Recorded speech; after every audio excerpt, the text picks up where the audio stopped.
Hi everyone. Welcome back to the Improve English Daily podcast. I'm John, and today, we will discuss a topic that gets asked often. How do you learn English consistently?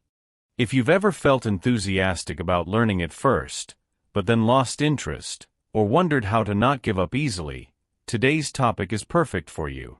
Well, I'm not alone. Here's our guest, Grace, who has lots of tips on how to learn English consistently and comfortably. Hi, Grace. How are you? Hi, John. I'm fine. Thanks for having me here. It's great to talk about this because I struggled to stay consistent. So, I hope my experiences and tips will be useful for the listeners.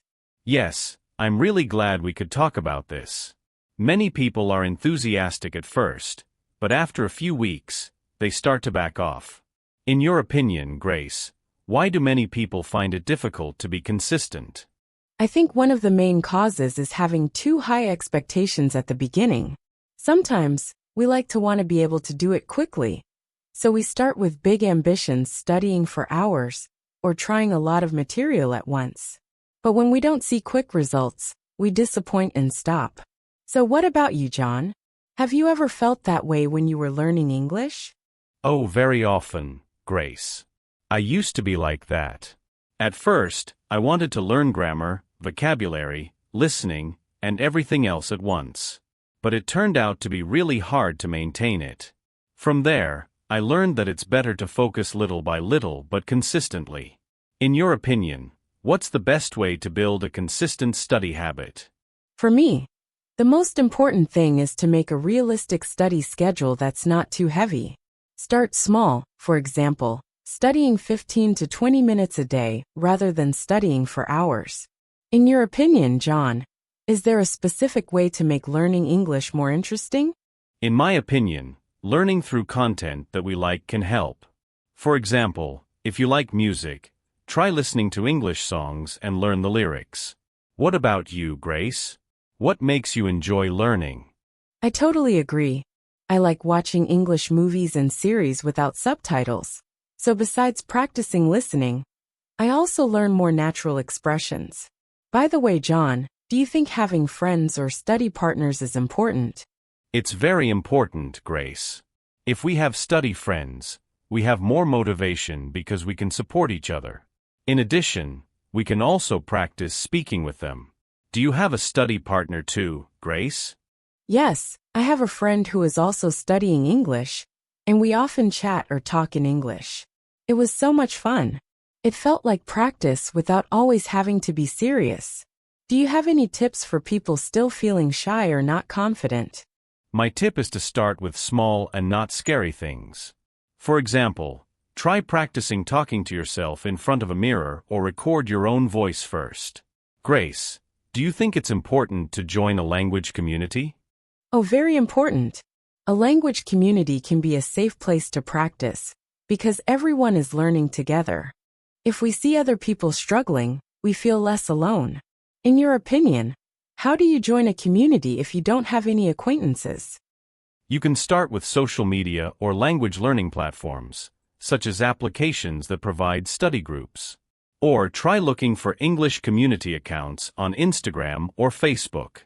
Grace, have you ever tried a unique or different learning method than usual?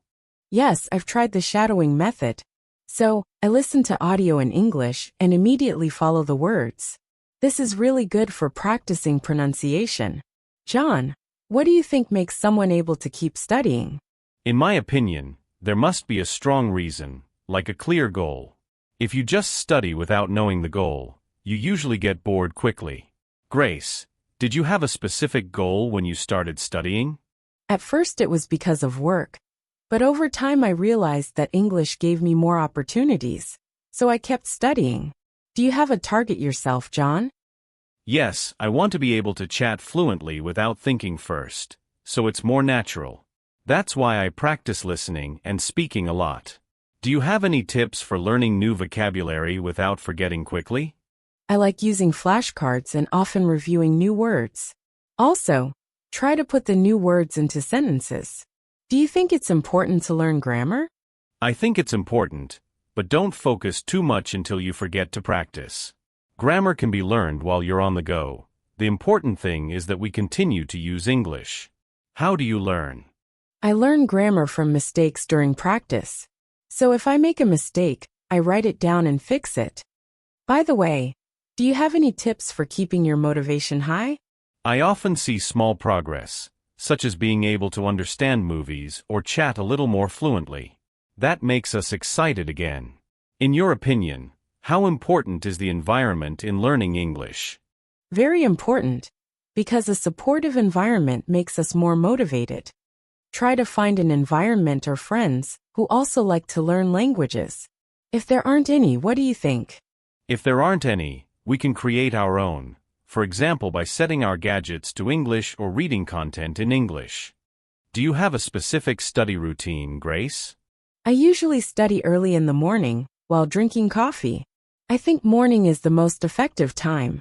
What about you, John?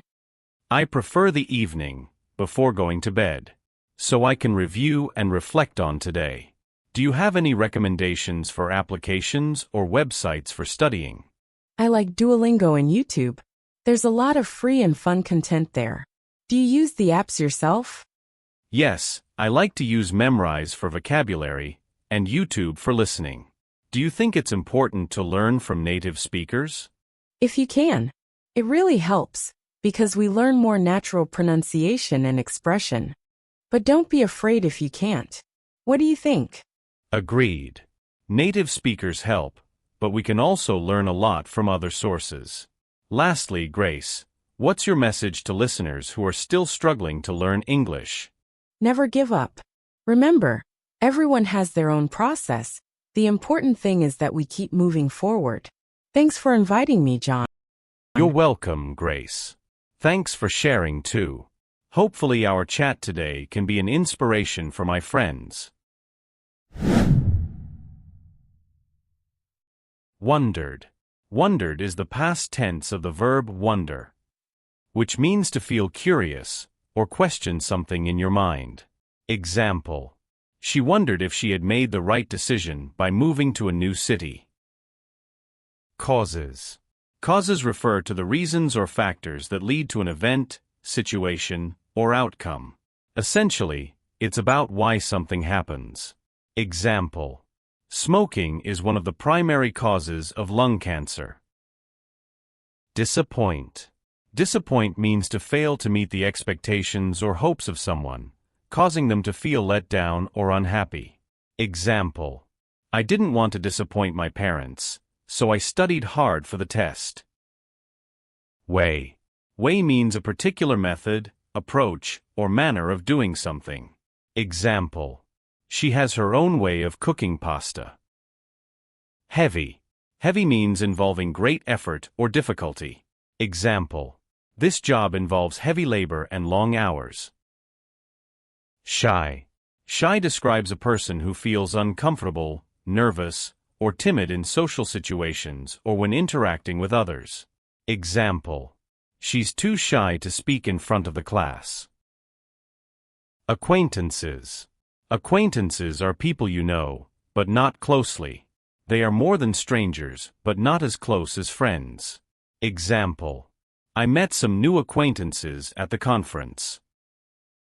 Environment. Environment refers to the surroundings or conditions in which a person, animal, or plant lives.